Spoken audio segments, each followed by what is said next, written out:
кандайсыңар? Баарыңарга чоң салам. Бүгүн Америкада жаркырап, погода ачык. Эртең 27 апрелде Чикагону көздөй жолго чыгыш керек. Азыр мен поштаны текшерип чыккам. Азыр сиздерге жымды көрсөтүп, офистин тегерегин көрсөтүп, анан ошо кыргыздар кандай үйлөрдө жашайт экенин көрсөтүп, квартиранын ичин көрөбүз. Анда кеттик достор.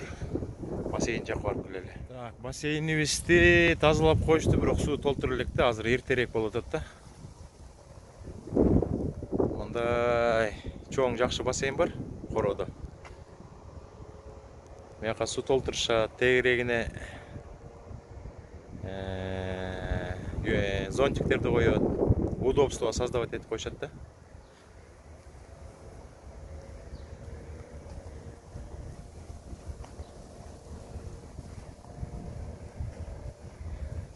Азыр жымдын ичин бир сыйра көрөбүз. Бизде деле убакыт аз болуп калат. Жымга кээде убакыт болгондо кирип чуркамыш этип коебуз да.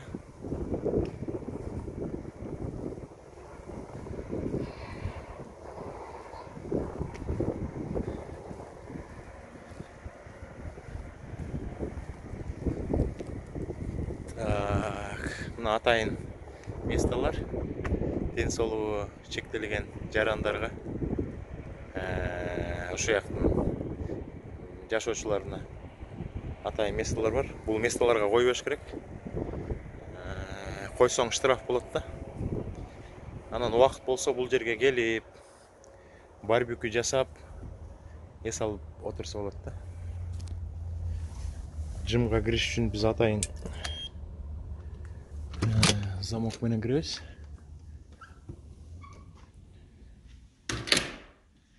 Мындай дорожкаларды коюп койгон.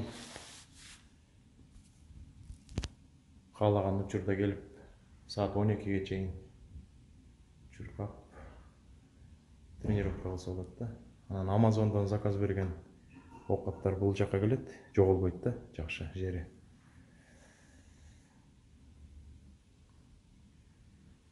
Ушундай достор.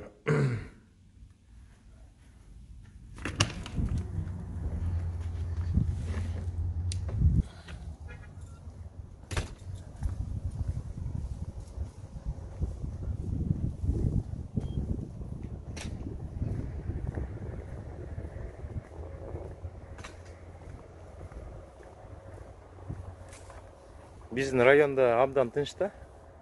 Бирин серийин эле кишилер көрүнүп калбаса, так кишилер деле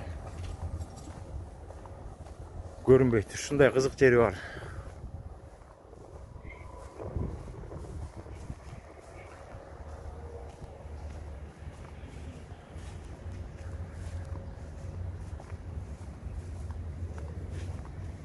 Түштөн өтүп калды азыр.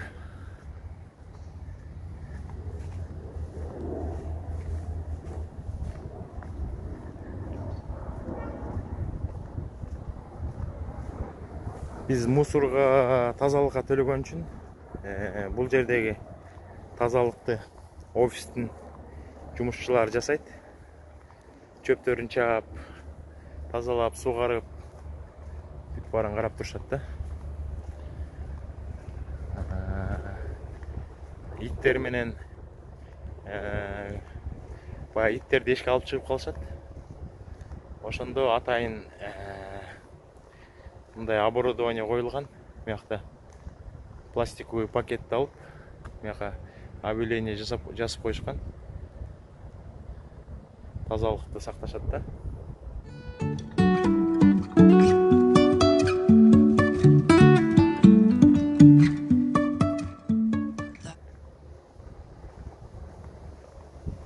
Анан мен да байкаган эмесмин, биз даже билбейбиз счетчиктер каякта экенинчи. Мен жакында эле 1-2 күн мурун байкап калдым да, көңүл бурган эмесмин да. Азыр сиздерге көрсөтөм азыр. Ар бир подъезд өзүнүн замоктору бар. Мыяка лестница менен чыксак болот, экинчи этажга. болбосо биринчи этажы менен барып туруп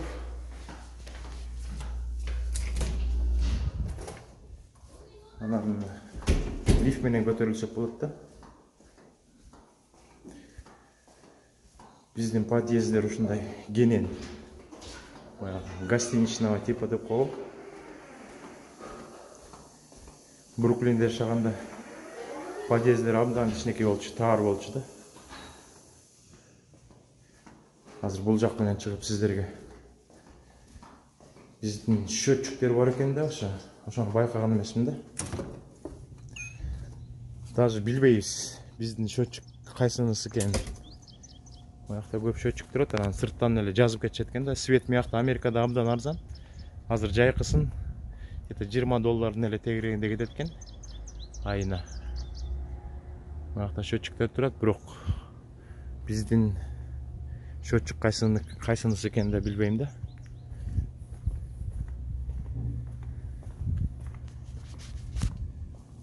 Так, мияка мына тамеки чеккендер үчүн тамекинен жана пучок деп коебу, ошону дагы мияка салышат.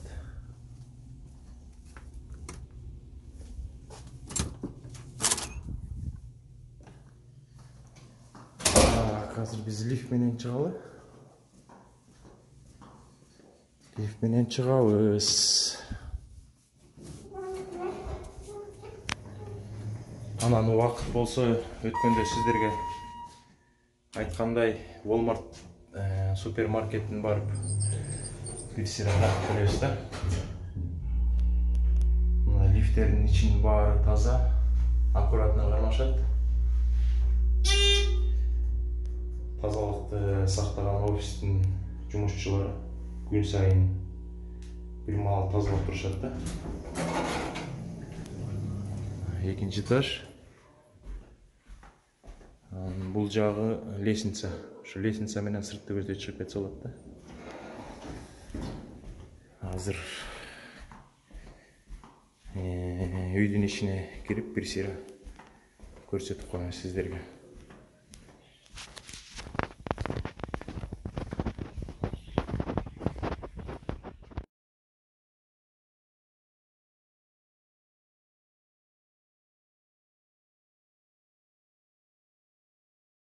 Так, мына достор. Биз ушундай квартирада жашайбыз. Мияка кирип келгенде эле кладовка бар, аяка бут кийимдерди чечебиз. Негизинен алганда Америкада кухня зал менен бир болот. Кухня абдан өтө деле чоң эмес. Бизде газ жок, жалаң свет колдонобуз да. Свет колдонобуз. Миякта ар кайсы штаттарга барган магниттер. Анан бул биздин чоң бөлмө деп койсо болот, зал.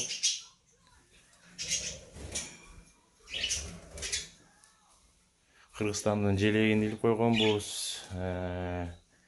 Балык кармайлы деп ойлоп, бирок эки жака чыкканда балык менен кыйын болуп калат экен. Ошон үчүн азырынча папугай кармап атабыз да.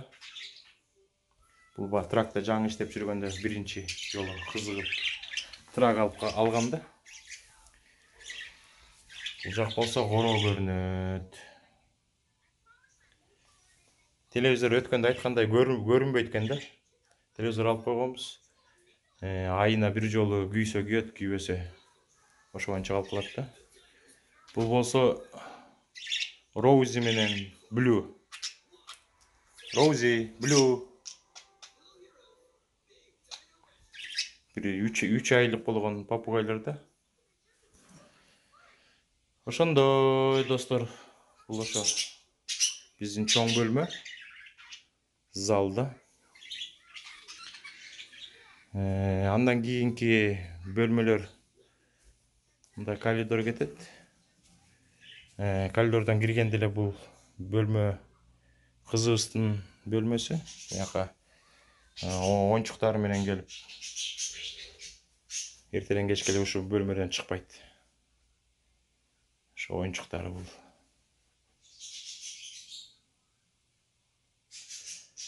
Анан анча мынча лишний оокаттарды да киргизип коебуз. Мына полкалар көп да, ар бир комнатада полкалар.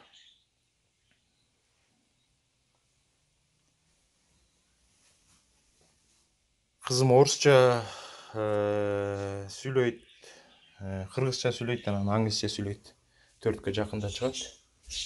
Андан ары катары менен кеткенде мыякта дагы бир полка кийимдер менен. Анан биздики трехкомнатный комната болгон үчүн 2 ванна да. 2 ванна. Бул болсо биринчиси көбүнчө кызыбыз колдонот.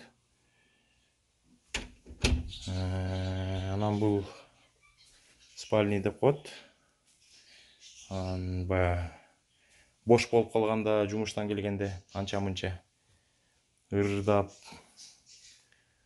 эс алып коебуз. Бул жактан дагы ошо короолор көрүнүп турат.